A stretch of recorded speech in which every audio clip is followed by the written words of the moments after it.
everybody to the February 2nd, 2021 regular meeting of the Cupertino City Council. Madam City Clerk, if you would please conduct the roll call.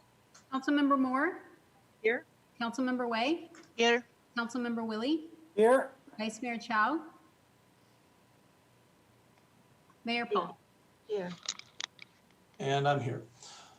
Our first item on our agenda is under ceremonial matters and presentations. The subject is a recognition of our Fine Arts Commission Artists Award winners. Consistent with our practice this year, I'll be providing 3 minutes or up to 3 minutes for a representative from the organization being recognized or the person being recognized to provide some commentary. I do see that we have a representative from our Fine Arts Commission, Suda Kazimseti, here today. And so, Suda, if you would like to speak for a few minutes on this item, please feel free. Thank you, Darcy. Thank you, Mayor Darcy. Good evening, dear City Council members. My name is Suda Kazimseti. I'm the Fine Arts Commissioner Vice Chair, and I'm immensely proud to present 2020 Artist Award today. One of the goals for our Fine Arts Commission is to foster and encourage artistic expression and achievement in the fields of visual, verbal, and performing arts, while preserving and advancing the arts for the benefit of the citizens of our Cupertino. Each year, the Commission presents awards to deserving artists in recognition of local talent in these fields. This year's theme was What Makes You Smile? Well, what's making me smile today is definitely spending this evening with all of you. We have 3 categories: the Distinguished Artist Award, which recognizes established artists having a substantial body of work that display merit and excellence; the Emerging Artist Award, to encourage and recognize demonstrations of artistic promise. The Young Artist Award is presented to deserving young artists within age group from 6 to 14 years. We have received huge number of applications this year, and it was our pleasure to see such talent in our community. So without any further delay, I'm pretty excited to announce the winners. Our first category, Young Artist Group A. Group A is for the artist of the age 6 to 10 years. Our silver winner is Aparajita Rajesh.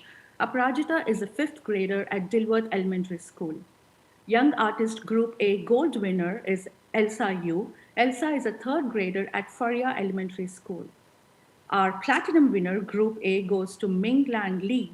She's a 4th grader and has been learning art for many years. Young Artist Group B, silver winner is Jessica Kwando. Group B is for artists of 11 to 14 years of age, and Jessica is an 8th grader and she attends St. Joseph School of Cupertino. Group B, Young Artist category, gold winner is Abha Dash. Abha is a 9th grader at Monta Vista High School. Young Artist Group B, platinum winner is Serene Kim. Serene attends Lawson Middle School and she is an 8th grader. So big round of applause to Young Artist category, both Group A and Group B. Our next category is Emerging Artist. Our Emerging Artist silver winner is Alexandra Wong. Alexandra is a high schooler attending Midi High School. Next is gold winner for Emerging Artist category, and it's none other than Rachel Ding. Rachel is a freshman at Monta Vista High School. A big drum roll to our Emerging Artist platinum winner, Tanmay Dasari. Tanmay is a freshman at Cupertino High School, and she's been learning art for more than 7 years. Our final category is Distinguished Artist category. A big drum roll again for Geeta Tanuja. Geeta has been a member of Fine Arts League of Cupertino since 2016, and she has the ability to convey strong messages with her bold and evocative strokes. So that concludes our presentation. A big round of applause to all the winners, and we will have a display of their artwork on the library wall very soon. Please do look for them. And a big thank you to my fellow commissioners and our liaison, Kelsey, and last but not the least, our City Council members for all the support. Thank you very much. Thank you very much, Vice Chair and Acting Chair Kazimseti of our Fine Arts Commission, and thank you for your Commission's work. Congratulations to all of our fine artists that were recognized and in the community. Thank you. You're welcome. Our next item is oral communications. And for oral communications and other items, what I'll be doing is closing the hand raising after the first speaker concludes. And so if you have comments that you would like to make in oral communications or pursuant to any of the agenda items when we have public commentary, please do raise your hands before that first speaker concludes. So far I have 5 raised hands, and our first 3 speakers are named Sampatraj, Jenny, and Ritvi Ranka, or Renka. Sampatraj, welcome. You'll have 3 minutes to speak.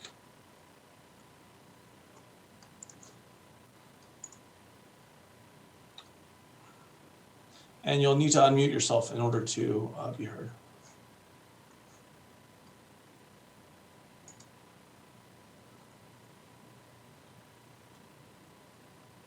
Okay, we seem to be experiencing a little bit of technical difficulty. So if Sampatraj, we'll go back to you after we have concluded our oral communications with the people with their hands raised. Our first speaker will be Jenny. Welcome, Jenny. Thank you, Mayor Darcy. Hi, I'm Jennifer Griffin, and I was very impressed with all the Young Artist Awards. That was very, very wonderful to see that. I just wanted to speak for a minute. I sent a letter, email to you all entitled Problems in Portland. And I know we're going to be talking about the legislative platform later on, but there were some shocking things that just happened in Portland, which I have family members in Portland. As you all are aware, I believe that many people in Oregon have no idea that HB 2001 was passed over a year ago. Jennifer, you muted, so.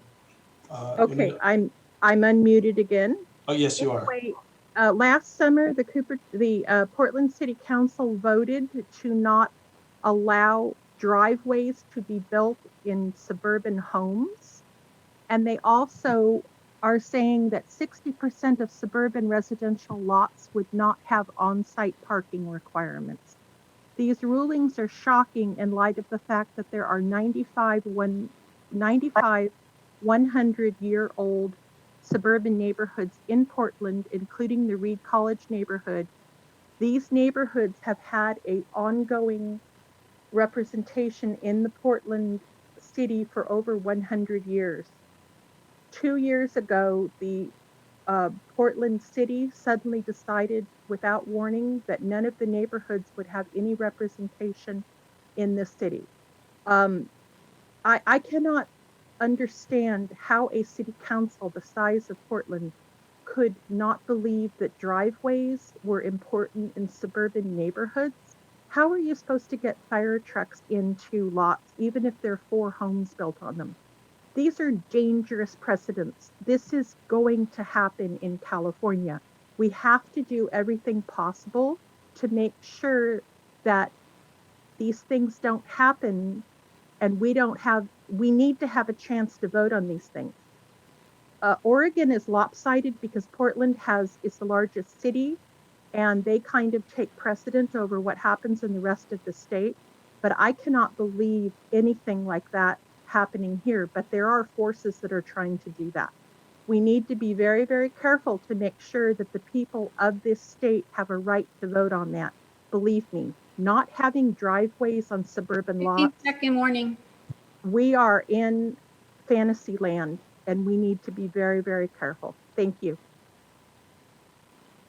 Thank you, Jennifer. Our next speaker is Ritvi Renko. And Ritvi, you have asked for a 2-minute video with 1 minute to speak. And so I'll ask our city clerk to start the video now.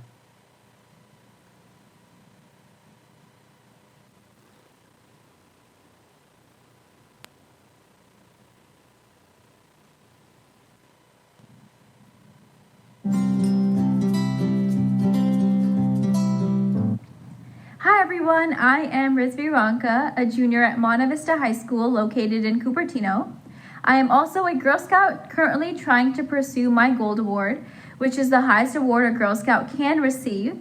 And for that, I have built some sanitization methods that will slowly but surely help bring our lives back to normal. I hope you enjoy this video I have created. Our world is currently going through a major pandemic known as COVID-19, and our government has gone through various extents to help solve this problem, some including hygiene, social distancing, and contact tracing.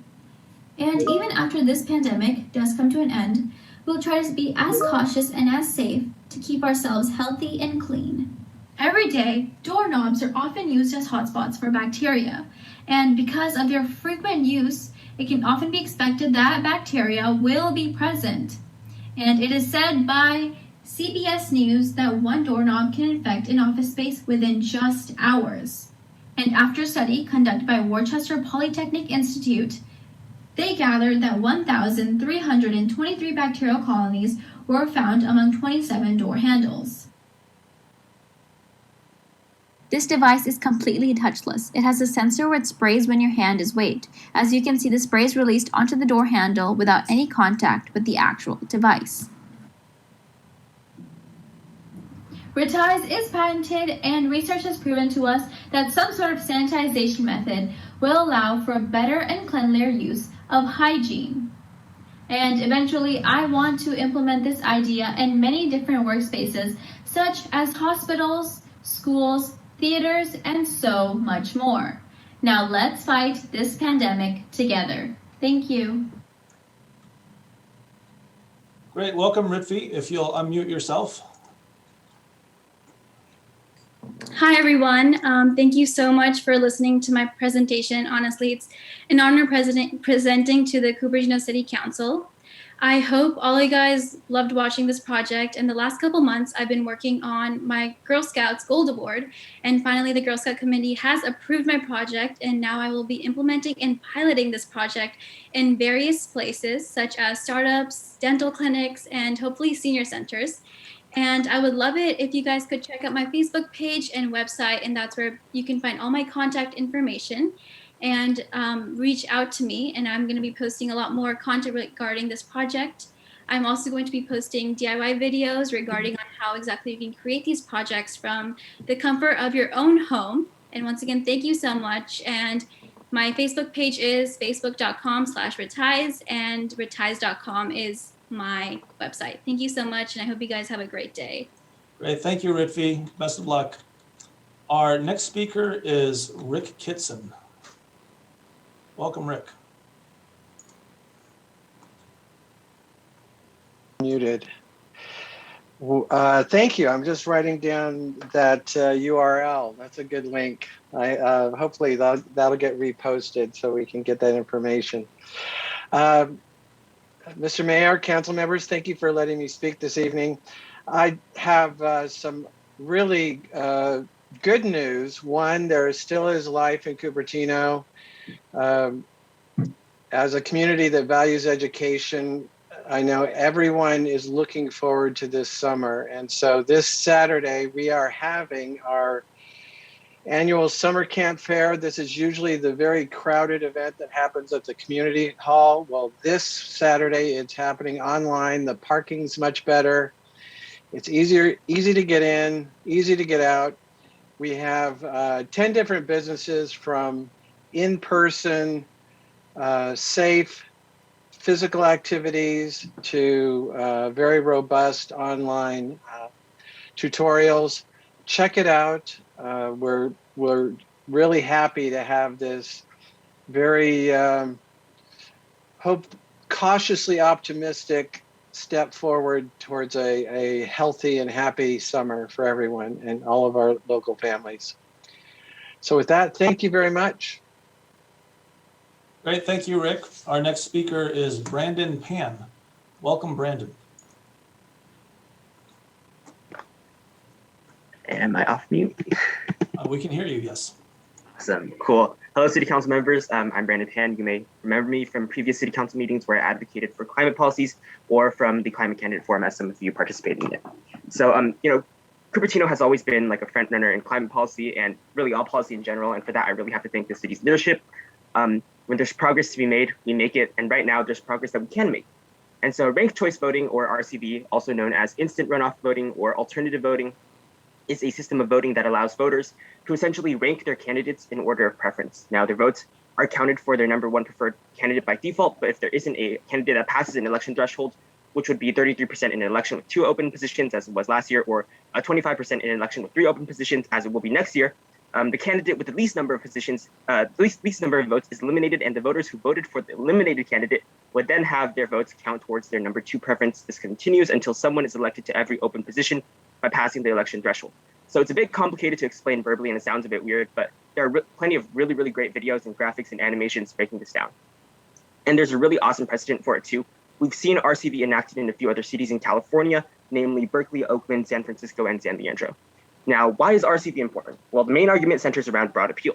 RCV forces candidates in a plurality system to appeal to as many people as possible rather than strongly appealing to a small specific group of voters. So this means a few things for Cupertino. The first is generally we'll see a far greater emphasis on positive campaigning rather than attack ads.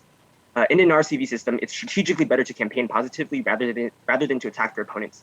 I'm sure you're all very familiar with the toxicity that exists in our city level elections, and RCV can ensure a more positive environment for discourse. The second thing of note is that since RCV forces candidates to have broad appeal, we shift away from having single issue campaigns. Now, I know all of you mentioned a plethora of topics in your campaigns, but we'd be lying to ourselves if we didn't acknowledge that housing has always been the primary and arguably the sole issue of each election. Even in a forum on climate change, somehow housing became the main topic of argument. Since candidates have to have broad appeal under RCV, they'll strengthen campaigning in other areas that are important to voters, whether that's education or infrastructure or climate policy, meaning we'll lessen the hyperfocus on a single issue for future elections. I strongly urge the City Council to embrace ranked choice voting for upcoming elections. Thank you. Thank you, Brandon. Our next speaker is Nelson Moo, followed by Rose Grimes, followed by Lisa Warren, and we'll get back to Sam Patraj after that. Welcome, Nelson.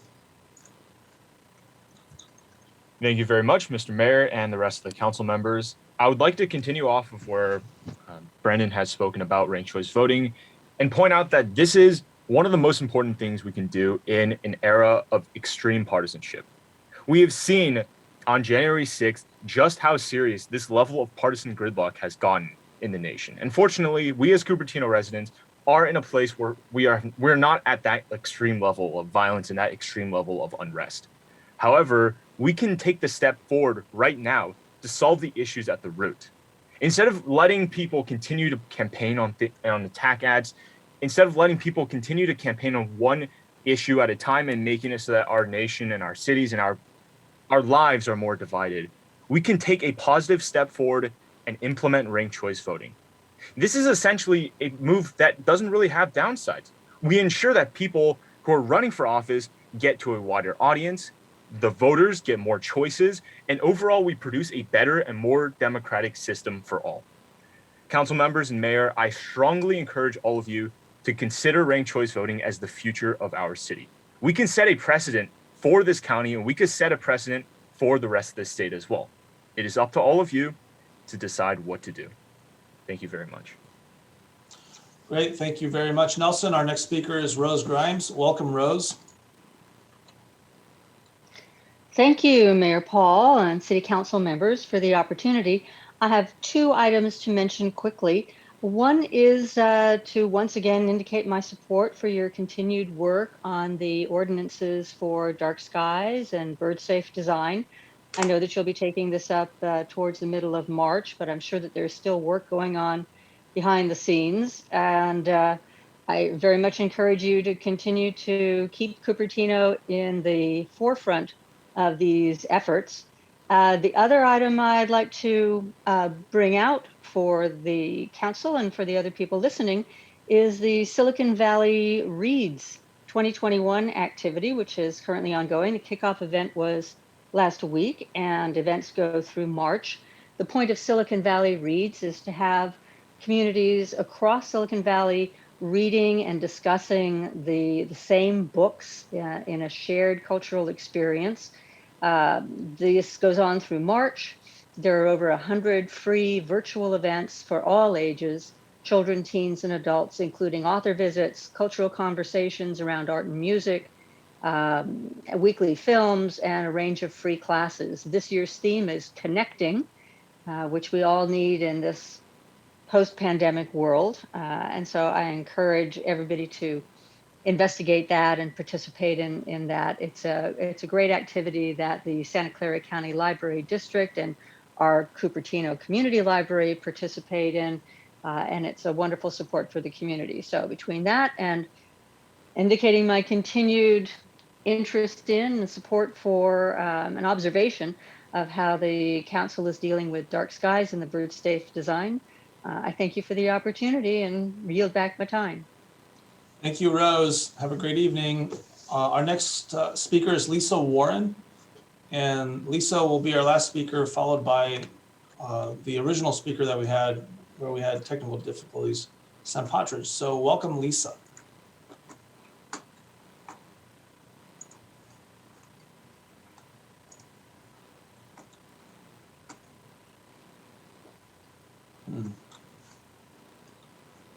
Uh-oh, can you There hear you me go. now? We can hear you. Okay. So I just want to say I'm really impressed with the artists that were awarded tonight, and I am grateful for Suda's presentation so that we could actually see what they had produced. It was all awesome. Thank you. Great, thank you, Lisa. We'll go back to Sam Partridge now. And so I apologize if I'm pronouncing your name incorrectly. It's Samparaj. And let's see if you are able to unmute yourself this time.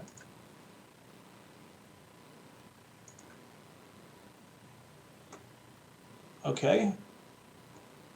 Okay. All right. So we'll close out oral communications due to the apparently ongoing technical issues of our first speaker. So let's go ahead.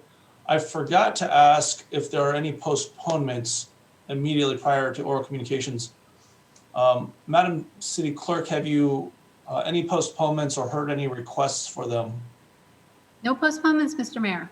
Great, thank you very much. Our next item is item 2, under reports by council and staff. And our city manager will provide us an update on emergency response efforts. Welcome, Deb Fung.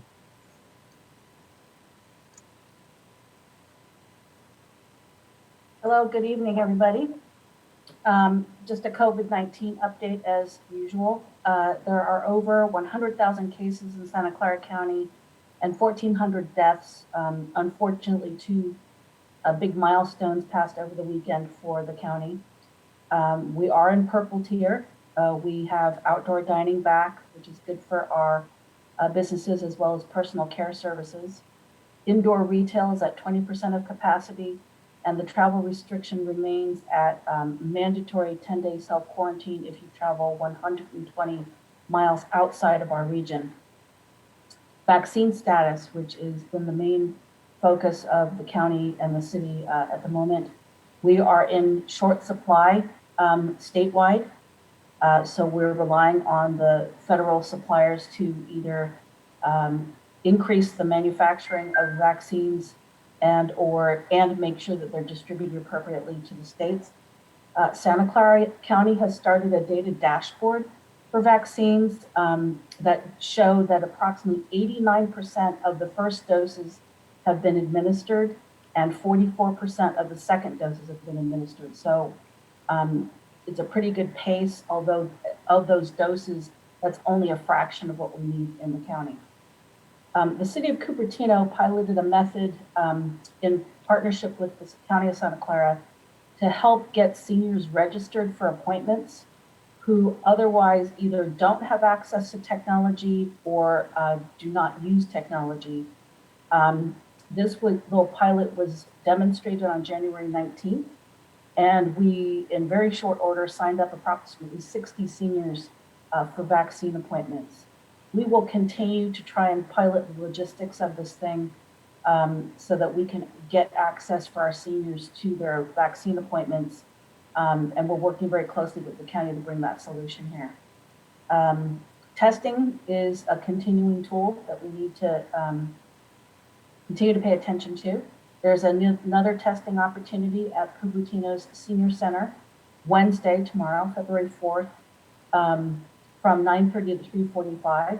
There are appointments still available, and you need not be a senior to get tested. In Cupertino, we currently have 732 cases by zip code and 743 cases by city, as opposed to, or in comparison to, our last count from the last city council meeting of January 19th, 680 cases by zip code, 690 cases by city. I've left out a lot of detail here to pay attention to the time, but we just sent our COVID update yesterday out to the public. So many of the details are in there, and I can certainly answer questions, either quick questions either now or over email should people need to get answers. Thank you. Thank you, Deb. Greatly appreciated. Our next item is item number 3, which is council committee contacts. Would anyone care to go first on reporting out on our committee contacts? And let's try to keep it within a few minutes, within 3 minutes for each. I won't apply a timer right now, but if anyone goes overly long, I'll probably do that next time. Any committee contacts at all to report out on? Any hands raised? I see Councilmember Willie has his microphone off. Yeah, so I'll mention that on January 28th, the Silicon Valley Regional Interoperability Authority met, and we were brought up to speed that the Emergency Communications Network is up and a whole host of cities are now connected. They rattled off quite a few: Los Gatos, Palo Alto, Mountain View, Gilroy. And the next phase is to add more cities and communities. We're one of the ones that are already involved, but to include the police departments, fire departments, so that everybody is able to communicate should there be a major crisis that actually puts our traditional modes of communication down. So good news for all of us. I'll leave it at that for tonight. Great, thank you very much, Councilmember Willie. Councilmember Way has her hand raised next. Welcome, Councilmember Way. Thank you, Mayor Paul. So I attended my very first Santa Clara Valley Water Commission, and I am a water ambassador, so it's really nice to go back to the Wally Valley and represent us at the commission. And it's a very smooth meeting, and it's short. And also I attended the Cities Association's Peninsula Division, just to get together and get to know each other. And so that's a start. That's my brief report. Thanks, Mayor Paul. Excellent. Thank you, Councilmember Way. Our next hand is up from Vice Mayor Chow. Welcome, Vice Mayor Chow. Hi. So I also attended the Peninsula Division meeting, and then there was another League of the City Policy Committee meeting on housing and community development. And then they voted to oppose SB 55 and oppose until amended for SB 9. And then there is supposed to be a Santa Clara airport noise roundtable meeting, but it was canceled due to some complication with attorney issues with the Cities Association. So we will see whether the roundtable meeting can continue. Okay, great. Thank you for the update, Vice Mayor Chow. Councilmember Moore has her hand up next. Welcome, Councilmember Moore. Good evening. Okay, so both Vice Mayor Chow and myself attended the audit committee meeting, and we received the budget format review update, audit committee work plan, the OPEB and pension section 115 trust performance report, and we ran short on time, so we are going to have another meeting on February 22nd where we will discuss forming a subcommittee on reporting. The internal audit report will be gone over. We will elect a chair and a vice chair and look at the CAFR. Great, thank you very much, Councilmember Moore. I'll go ahead and report out on my meetings for committee assignments. On January 22nd, we held the Valley Transportation Authority board workshop. It was a productive meeting. I think to report out on some information that might be of interest to the public. Some of the concerns that were raised with regard to Measure B funds, not necessarily getting allocated to the 9 various buckets in an evenly distributed fashion in accordance to the language of Measure B, looks to have been largely addressed at this point, so we're keeping a good eye on that. On January 27th, the West Valley mayors and managers, which meet on a monthly basis, met. I thought it was a very good start to a year. So City Manager Fung was there, and we basically just mapped out our course of the year. For those that are needing to be reminded, our West Valley cities comprise Campbell, Los Gatos, us, Saratoga, and Montessorino.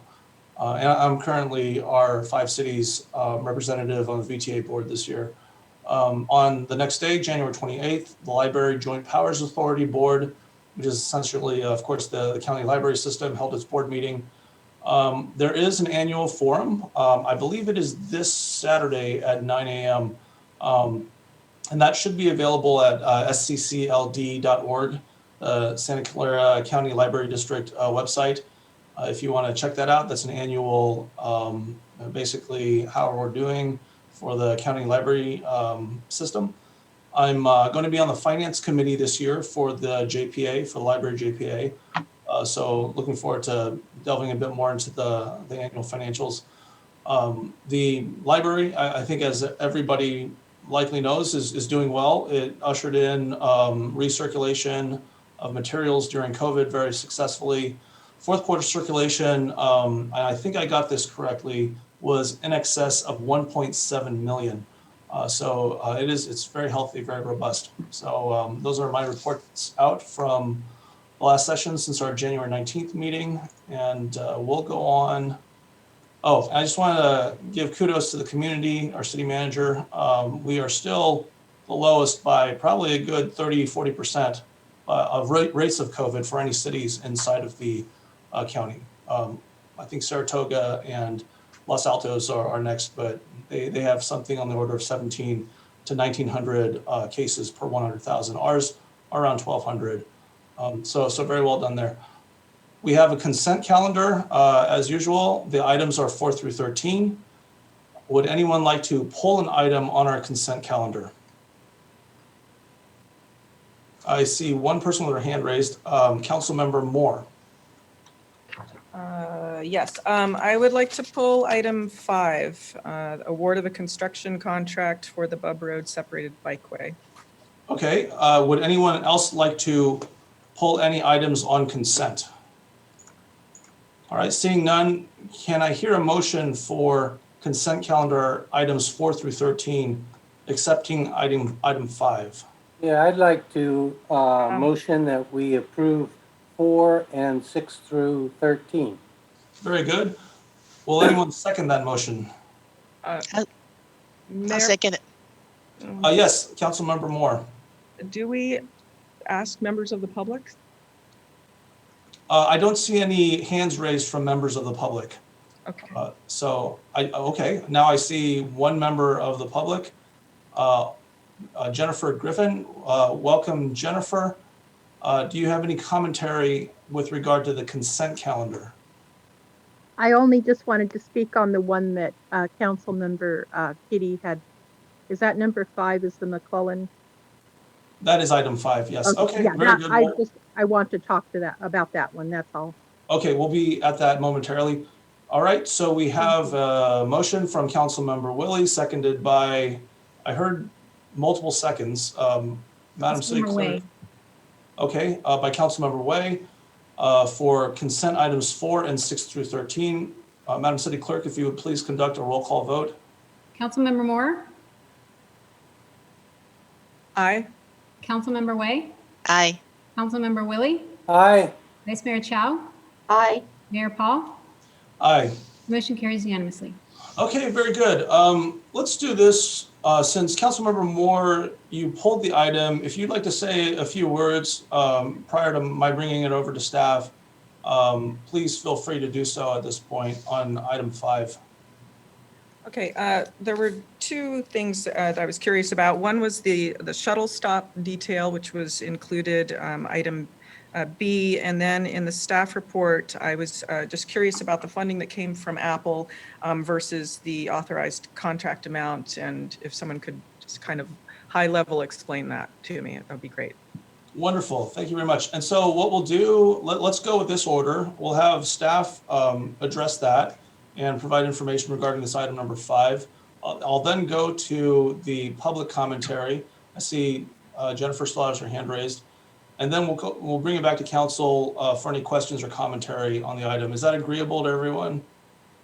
Okay, great. I see heads nodding. Excellent.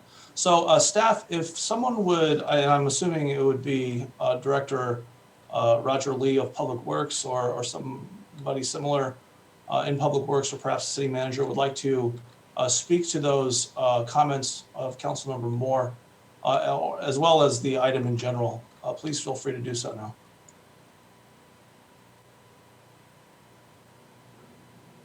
Yes, go ahead, David. We're not hearing you, David.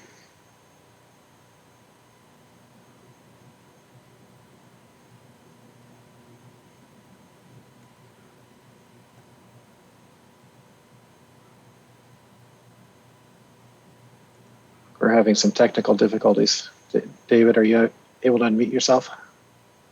Yeah, I can see David trying to unmute himself, but Yeah. unfortunately, yeah, it might That's be one all of right. those situations where you'll need to All right. restart your computer, David. And in the meantime, Director Lee, would you like to perhaps kick us off with any broad comments on the item?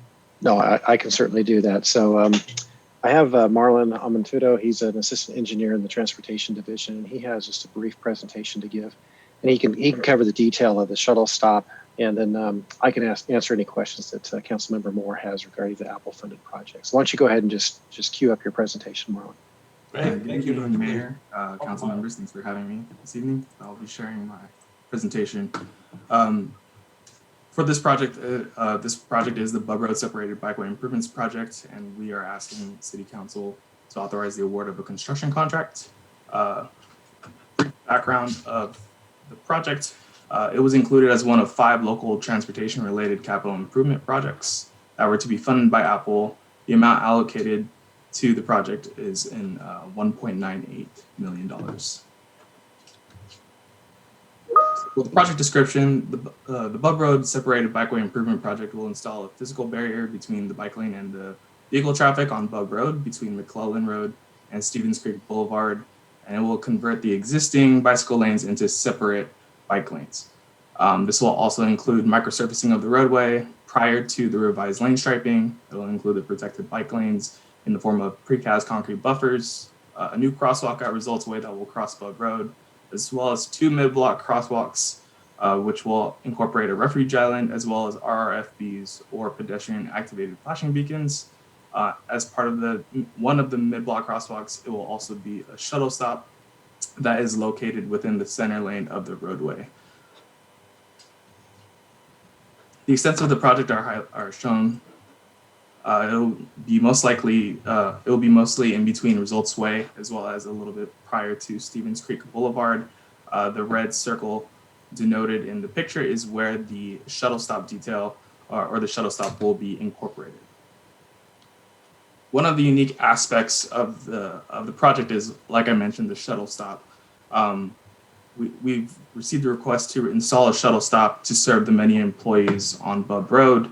And one of the challenges is how do we incorporate a shuttle stop that doesn't impact the vehicle flow of the traffic, as well as bicycle operations for shuttles that pull into the bike lane to serve pedestrians on sidewalks.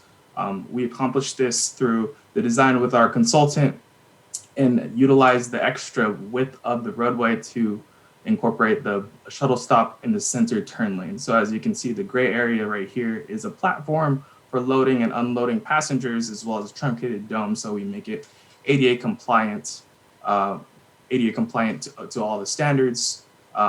This red portion right here is mainly for the shuttle stops, and it will be denoted in red when we do the striping as well. RRFBs are in place on the median island as well. to denote that there are crossing pedestrians as well as pedestrians that are loading and unloading onto the shuttle stop platforms. And we believe that this is the best way to incorporate a shuttle stop without impacting the flows of the bicycle traffic as well as the vehicle traffic in both directions. With the bid process, this project was advertised for bids on December 22nd of 2020, and the bid for this job was open on January 12th of 2021. We've had 9 bids received in total. The lowest apparent bid was 19% lower than our engineer's estimate. However, that apparent bidder was deemed non-responsive due to incomplete bid scheduling. So we go to the next lowest apparent bidder, which in this case is Granite Rock Company, still coming in at $663,247.50. And tonight we are recommending, staff is recommending from council to authorize award of a construction contract for Blvd for a separated bikeway improvement project for a total authorized contract amount of $729,572.50. To authorize the city manager to execute a contract in the amount of $663,247.50 with Granite Rock Company, and to authorize the Public Works Director to execute any necessary change orders up to the construction contingency amount of 10% or $66,325. Thank you. Great. Anything else from staff before we open it up for public commentary? May I ask a question? Okay, I was actually going to reserve questions and comments, but if you'd like to ask questions, since you pulled it off consent, please feel free. Okay, real quick, Marlon, I was wondering if you could go back to the shuttle stop detail and just to clarify, so I see the red zone. Would you please, I think you can do this with your cursor. Let's imagine, so I see north is to the right. Let's imagine the shuttle bus is going up the lane, and could you kind of drive it through, show me where the people get off, and then how does the bus continue? So let's just definitely. Yeah, this is I could see where the confusion may lie. So the bus will go ahead and move through this red portion of the lane, park where there is this diagonal striping right here as well. This is also a yield line. Unload the passengers onto the platform here, where there will also be a PED-activated push button for them to press, denoting that they're going to be crossing the crosswalk back onto the sidewalk, onto the street. Once the passengers are cleared, we'll also have some signage that says buses yield to pedestrians, something of that sort, in order for them to make sure no one's in the crosswalk. And then they will go ahead and pull out back into the lane of travel this way. Okay, and thank you. And southbound would look the same. Would you go through the southbound also real quick? Definitely. It will look pretty much similar. They will pull into the bus only turn lane, park right here again where the diagonal stripes are located, unload the passengers onto the platform. There will also be railings, that way those that are waiting to load onto the shuttle, they won't fall back into vehicle traffic, so there will be railings also on the platform. There will be again a push button to signal the RFB and to get the flashing lights and cross the crosswalk, and then the shuttle will again pull out into the lane of travel. Okay, thank you. Excellent. Okay, very good. I will go to our public now. Our first speaker is Jennifer Griffin, and our second speaker is Sam Patridge. Welcome, Jennifer. Thank you, Mayor Darcy. Hi, this is Jennifer Griffin, and I just had a couple of questions. I'm glad that Council Member Moore had talked about the shuttle. One thing is, let's start off with that one. I'm assuming this shuttle bus, is that a county transit bus, or is that a tech bus for the tech companies on BUB, which would be Apple and some other companies? This is an unusual design, and I think it may be a bit ambitious for BUB Road. I'm a little bit concerned about having a bus stopping in the middle of busy two-way lanes of traffic and having pedestrians having to walk across the street in the middle of the flow to get onto the bus. We have Monte Vista High School is down there. We're going to have to do traffic studies on this before we get into the stuff. I think it's a very nice model, but I think it's a bit overambitious for that area. The other thing is I was wondering, we're not going to be trying to do anything where Bub runs into Stevens Creek. We're not going to be squaring off corners of the intersection. I haven't seen anybody talking about that. And that area is highly problematic. We have the railroad stop. We have on and off ramps to 85. We have an overcrossing. We're going to be having the traffic load coming in from the Oak Shopping Center, De Anza College. I'm very, very concerned about any attempts to redesign the Stevens Creek Boulevard interchange at Bub here by doing square corners. It's not working well at Wolf and Stevens Creek. I tried to get out of the lane today. I forgot that I was stuck in it. I almost went down Wolf and I almost crashed into the car next to me because he wouldn't let me in. So we need to talk about this type of thing. Maybe it is not going to do anything, but I think we need to realize that we don't have people out there right now because of the pandemic. There's no school children. There's less vehicle traffic. Anyway, I'll leave this to the experts, but I'm concerned about having tech buses or city or transit buses in the middle of Bub Road, and then what's happening to the intersection there by the railroad tracks. Thank you. Thank you, Jennifer. Our next speaker is Sam Patridge. Welcome, Sam Patridge. And you'll need to unmute yourself to be heard.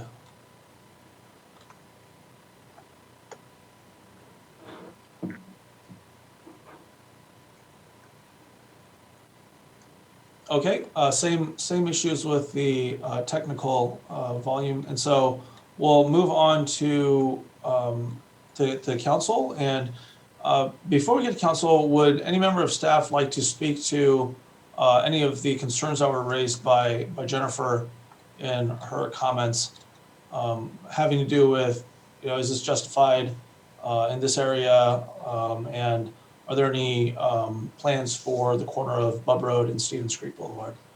Yes, Mayor, I can go ahead and reshare my screen to show the project extents of Bub Road. So we will not be touching the intersection of Stevens Creek Boulevard. We will be retaining the travel lanes at the intersection, and we will not be modifying any of the signal operations at this intersection. We understand that it's a very busy intersection and we want to keep it the way it is. Just the area in black is where we are making the improvements for the separated bikeway project. The second question Jennifer had, in regards to the shuttle stop, I believe she asked if it was directly correlated to the tech buses. While the shuttle stop will accommodate the tech buses or the tech shuttles that are currently servicing this area, we are looking to also extend the invite to the VTA and to potentially even have a VTA line run down Bub Road as well, which is why the platform is designed to accommodate VTA buses as well. Okay, very good. Are there any questions from council? I do see Vice Mayor Chow has her hand raised. Vice Mayor Chow. Hi, thank you, Mayor. So, thank you for the response for Jennifer's question. I'd like to confirm also, there are on other spots along Bub, are there any left or right turn lane that's taken away? That's first question. Second, are we removing any on-street parking along Bub Road? Third question, have we notified the nearby businesses to review the plan? And the fourth question, has the Bike Path Commission reviewed this plan since it's not mentioned in the staff report? So it's a great project. I like the idea that the bus stop is in the middle of the road. But it's great that to see this has come to construction so quickly. But then I realized that it hasn't really had the public hearing, so I'm wondering what has the process been? Thank you. Okay, thank you, Councilmember Chow. Now staff, you still have a couple minutes left on your time. Yeah, definitely. So to answer Vice Mayor Chow's questions, we are not taking away any left turn and right turn restrictions. The center turn lane will be throughout the entire project extent. So vehicles will be able to turn left and right into the driveways. The second question, Vice Mayor Chow, can you remind me what the second question? On-street parking. On-street parking. So there is currently no on-street parking on Bub Road because there is existing bike lanes there right now. So they are not allowed to park anytime on Bub Road because of that. The third question, can you remind me of the third question? Nearby business, have they been notified? Yes, nearby businesses have been notified 2 weeks, or I believe 3 weeks prior to bidding out the project. We've received a couple of correspondence from businesses in regards to the same question, in regards to the same concerns that Jennifer had and that she brought up, and we have told them the same. We are not touching the intersections of Stevens Creek Boulevard, and from our experiences and observations, traffic flow won't back up onto Bug Road as they believe. And then I believe the fourth question. Has Bike Ped Commission reviewed the plan? Yeah, Bike Ped Commission has definitely reviewed the plans from the 60% design to the 90% design and has provided their input as well. Oh, it's not mentioned in the staff report. Noted. We will write that in the staff report for next time. Yeah. Okay. Wonderful. Okay, so Councilmember Willie also has his hand up. Councilmember Willie. Yeah, so a couple of questions. So when you show the picture of the transit stop there, maybe you can pop that one back up. You know, I don't think we've seen this before. And so the question that first comes to mind is a little bit of a concern that there might be a safety issue. I mean, we say it's ADA compliant. And so now we're expecting people with disabilities to be maneuvering through the crosswalk in the middle of flowing traffic to then get up on the platform. In the traditional sense, you know, the people with disabilities and all people would essentially stay on the sidewalk until the transit, the bus stopped, and then they would step off the curb and onto the bus. But here we're asking that people with disabilities are going to have to maneuver out into flowing traffic. And, you know, and so I just kind of wonder, we haven't seen this before. Has a good safety study been done on this to make sure that, you know, from a safety standpoint and the full spectrum? I mean, probably no problem for most people, you know, middle school, high school, seniors. But if you're talking about grade, you know, lower grade people in school or people with disabilities or the severe elderly, expecting them to go out, you know, in moving traffic to go up a platform. Has any safety study been done on it? That's my first question. Okay, let's give staff a chance to answer that question and maybe try to answer your question a little bit more, you know, succinctly, Councilmember Willie. So Marlon. Yeah, no formal safety study has been had for this particular detail of the shuttle stop. That's something that we can look at while we lay out the construction of the shuttle stop, but this isn't fairly new in the realm of transportation. There has been center bus stops and center shuttle stop lanes in differing cities. It's just the way that the roadway width is right now. We have to accommodate based off of that. As far as what you said in terms of the ADA, there are ADA ramps where people with disabilities who are in wheelchairs are able to safely go out onto the crosswalk by pushing the RFB, and the ramp would be at a grade where those with disabilities would be able to safely access the platform in order to board the shuttle. So would there be railing on that platform? I mean, Correct. You got moving traffic and they're, you know, ADA going up the little platform, boy, we sure don't want them to do a misstep. Yeah, definitely. I hear you, council member. So right here where my cursor is, there is going to be railings right behind the RFB here, as well as a railing right behind the platform on the opposite direction of travel in order to, so like I said earlier, that no one falls off of the platform. One misstep, like you said. And to remind everyone that this is only a bus only lane. So from the red portion right here, the only vehicles that should be going into this lane are shuttles and buses only, and they should be adhering to the speed limits. Okay, let me go on. Actually, Councilmember Moore still has her hand raised again. Councilmember Willie, we did get to the end of the 3-minute allocation, but I did cede over 40 seconds of my time. I don't have questions on this, so let me just get through a round of council members.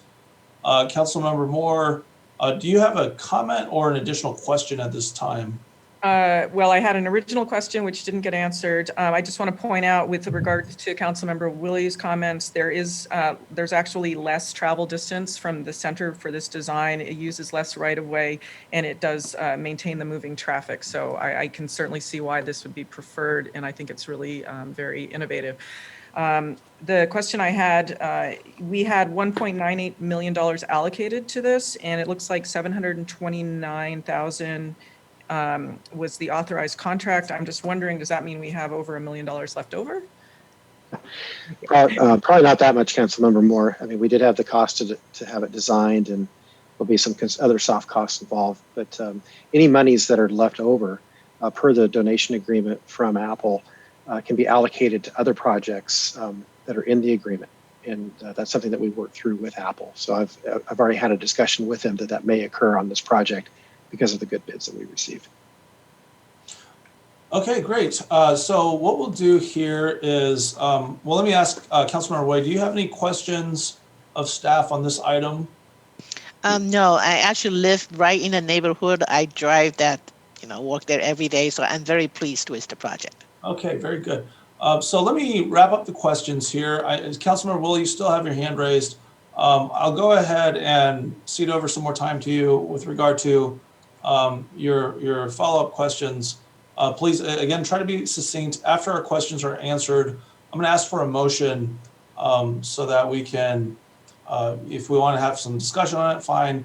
Or if we can just vote straight off, that's fine too. So Councilmember Willie, yeah, please proceed with your. So just to follow up to the safety one, I would ask if, a safety study could be done and then we be given that report. So at least we have an idea of the safety analysis and what its findings were. And then the second one would be, how about the Planning Commission? On the one hand, Councilman Moore was on the Planning Commission, so I guess that speaks highly that they must have approved this, or did it in fact go for their review? Because I always look for the commission input and recommendations, and I'm not hearing any from the planning department. This is squarely in the bike ped charter. So the review of these bike ped type of projects go through the bike ped commission. Yeah, I would still think anything messing with traffic and also safety belongs at the Planning Commission. Again, traffic also falls potentially under the bike ped commission.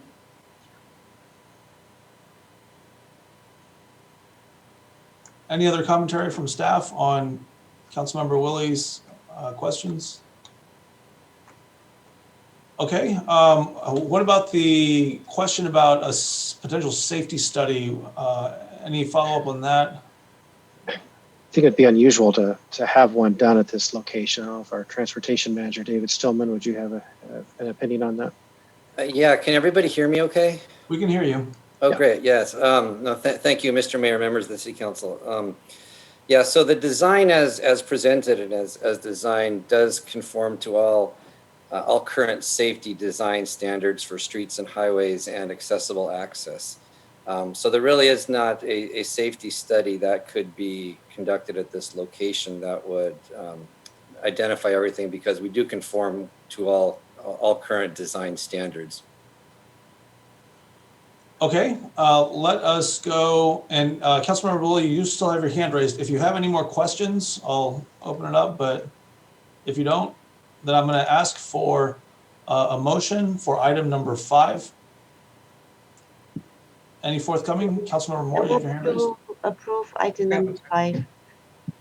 Okay, Vice Mayor Chow moved to approve item 5. And I'll second it. okay, Councilmember Roy seconds. Anyone care to discuss any further, please raise your hand. If not, then Madam City Clerk, would you please conduct a roll call vote for this item 5? Councilmember Moore, Aye. Councilmember Way, Aye. Councilmember Willie, Aye. Vice Mayor Chow, Aye. Mayor Paul. Aye. Motion carries unanimously.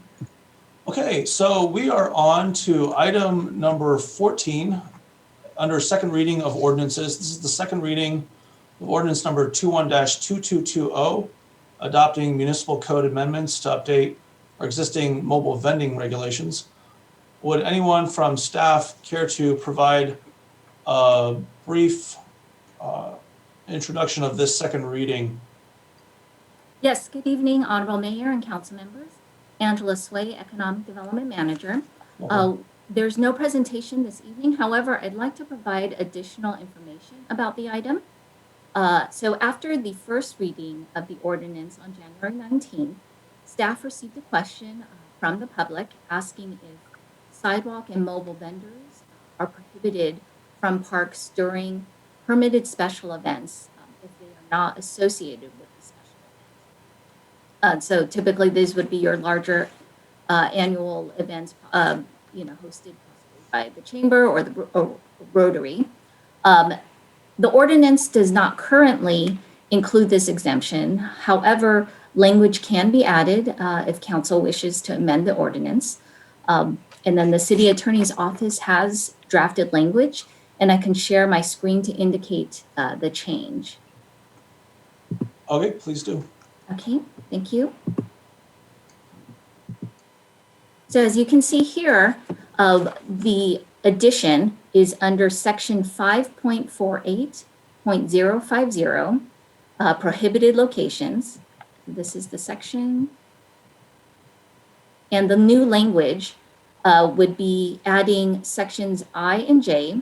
And if you don't mind, I will read that. Section I, or point I, would be within 500 feet of permitted certified markets, farmers market, or a permitted swap meet during the limited operating hours of that certified farmers market or swap meet. Point J would prohibit within 500 feet of an area designated for a temporary special event permit for the duration of the temporary special event permit, provided that any notice provided to affected businesses or property owners under such special event permit is also provided to sidewalk vendors specifically permitted to operate in the area. So this is just something staff wanted to present to council to consider, and we can answer any questions that you may have. Thank you. Other questions with regard to the material that Angela has presented here?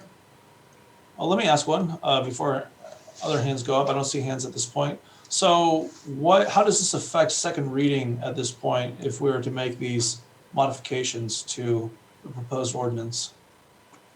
Mayor, I can take that one. There would be another first reading of the ordinance as it is amended with this new exception, and it would come back for a second reading at the next city council meeting. Okay, so even though we have noticed it's for a second reading, it is fine to conduct a first reading of a modified first reading. Is that what you're saying? Yes, the point of a second reading is to determine whether the council wants to enact it or make further changes. Okay, in which case it would turn into a first reading is what you're saying? That's correct. Okay, great. Any other questions from council with regard to this? I don't see, Councilmember Moore, you have your hand up. Okay, thank you. Angela, will you please clarify this change once more? Thank you, Councilmember Moore. The change is the addition of points I and J under the prohibited, scroll up, prohibited locations of 5.48.050. And these are additions, point I and J. And again, to prohibit or restrict sidewalk and mobile vendors from within 500 feet of a permitted certified farmers market or swap meet.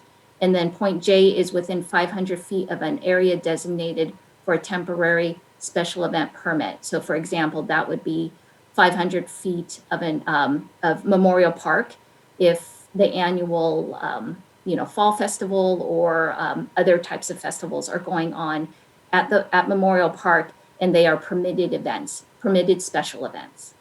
Okay, so essentially this is, and thank you, this is essentially so that you don't have unfair competition from individuals who are not permitted to be at these special event locations. It's correct. Correct. Most of the time for these special events, lately in recent years, they have included food vendors as part of the special event. Many times those food vendors may be paying a fee to be a part of the event. And then having the outside sidewalk and mobile vendors would create that additional hardship where they have not paid to be a part of the event. Okay, and these are, we're talking, these are push carts. These are not, we're not into the vans and those types of things. You're just Correct. talking. These are the push carts, mobile but not motorized. Okay, excellent. Thank you. Okay, Vice Mayor Chow, you're next. You have your hand up. Oh, okay. So this is more a process question. So I think my understanding for modification to the first reading, I thought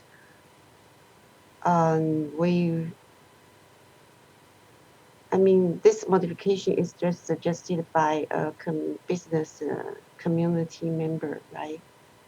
And so for future first reading, for example, the bird safety, other people suggested modifications. Should they have reached out to the staff so that they could be brought up in this format for the council to be discussed, or they should just remain public comment? So when the staff decide to accept such edit or not, I am a little confused on the process, or even council member wants to suggest some edit. Okay, fair question. We're not able to do Madam it. City Attorney or Madam City Manager, would you like to take that on? I think that in this instance, there was the communication, and the your economic development department is just providing council with the option, and it's up to council to decide whether they want to make this change or not. The second reading is still moving forward as the ordinance was approved by council last time. And if you would like to have more public discussion, council also has the option to renotice this to come back for a first reading at a subsequent meeting if it wishes to. I guess my question is more, a lot of times we receive recommendations from community members, and they are mostly ignored by the staff. So how does the staff decide when to take such a suggestion and present to a council in an edited format like this, and when a comment is ignored? And that might be a question for your city manager or economic development department. We might want to be more clear on this so that the public member knows what process, even the council member knows what process to follow. Okay, well, oh, I see, Angela, you have your mic unmuted. Please feel free. Thank you, Mayor. I was just going to mention that this proposed language was not provided by the public. It was, the question was posed. And so in looking further into the ordinance and looking at what other cities have adopted, for example, the city of Beverly Hills has this caveat or this exemption within their ordinance. And so we were just presenting this as maybe informational for council to consider, because we do have large special events. But again, this is, I'm not objecting to this. I actually like this. I think this is a good process that you take the community input too hard and actually looked into that and proposed a better. Let me cut you off there. I think you've asked a good question. You've asked a good couple of questions, but you've hit 3 minutes on this. We're kind of going into commentary at this point. So let us go to Councilmember Way if you have any questions of staff. No questions. I think this is very fair because we do have big, like Angela said, big events such as a night market, and then the vendors pay actually a good amount of money to be there. So it is good to have this in it. And so is the flea market, the farmer's market. People pay for the tents. Let me just, I'm sorry to interrupt, but let me just remind you that we're talking, we're having questions at this point prior to No questions. Okay, so if no other council members have questions at this point, I don't have questions. I thought Vice Mayor Chow's questions were very good points, but they do kind of meld into commentary. So let's hear from the public first before we bring this back to council for a motion for further discussion. I do have 2 hands raised. They're from Jennifer Griffin and Peggy Griffin. Welcome, Jennifer. Thank you, Mayor Darcy. I remember we discussed this item at various different venues. I'm assuming that this went through the Planning Commission because I think I asked questions. I had some questions about the time of seeing vendors along El Camino and in parking lots, etc. I just wanted to throw out for a second, I see this type of thing as very similar to the Bub Road. And don't cut me off here because this is a process. The Bub Road bus thing never went to the Planning Commission, so I didn't know what they were talking about. This thing, I know what they're talking about because we saw it go through. So the public had no input on the bus lane. I don't even know what's going to happen with that. But this thing with the vending carts has been discussed in the public, and I'm very glad because you have a whole slew of things. You have mechanized carts, you have little mom and pop carts, you have people who are making their only livelihood with these carts. So I'm glad that we have had a chance to discuss this, but I feel like the bus situation, whatever the bike and ped want, they get, and they don't let the public have any input. So I'm just making a comment about that. But I'm really glad that we had a lot of input from the public about the vendors and the carts, because to some people, this is their only source of income. Thank you.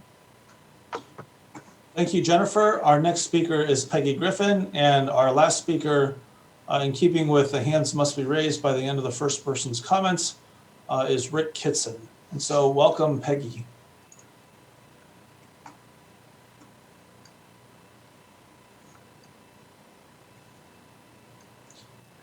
Okay, Peggy, you'll need to unmute yourself in order to be heard. Can you hear me? We can hear you. Okay. Thank you, Mayor Paul, Vice Mayor Chow, council members and staff. I want to encourage the changes that the staff has suggested for the ordinance.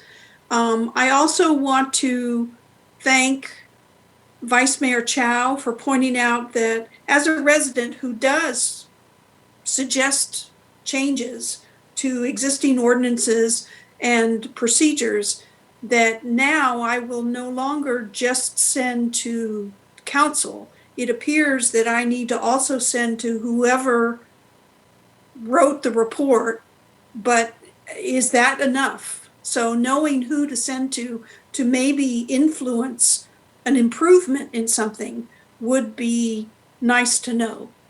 Thank you. Thank you very much, Peggy. Our next speaker is Rick Kitson. Welcome, Rick.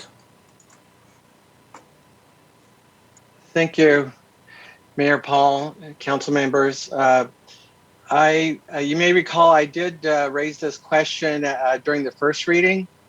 I was actually attending that previous council meeting because of another item and just happened to hear this.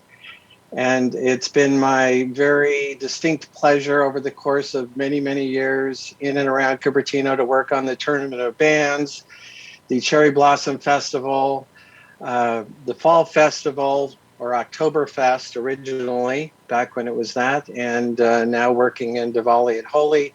And it just struck me that however appropriate and necessary these changes were, that there was a real gap in that it would create an incentive for people who are not part of the event to basically crash the party. And so thank you for clarifying this for all of the organizations that participate and share in the wonderful community that is Cupertino. Thank you. Thank you, Rick.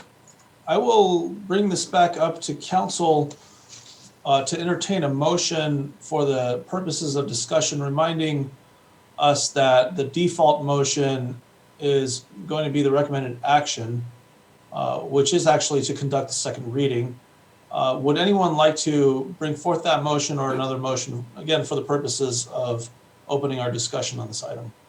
So I'd like to bring the motion, which includes the addition of I and J. Okay, Councilmember Willie would like to move that we conduct a first reading for a modified ordinance number 21-2220 in accordance to the modifications articulated by staff. Does anyone wish to second that motion? Second. Okay. Second. Yeah. Was that Vice Mayor Chow? Yes. Okay, excellent. So we have a motion and a second. This is for a first reading of a modified ordinance 21-220. Would anyone care to deliberate on this? I will say I think it's a good idea. I would support it. But Councilmember Willie, you do have your hand raised. Please. Yeah. Well, I think what I was hearing from the city attorney is that it becomes a new first reading as opposed to just a modification and it being the second reading. I think that's what I was hearing from her. If we added I and J, first reading, without it, then it's a second reading. Can you check? That's correct, Councilmember Willie. Has already changed that to the first reading.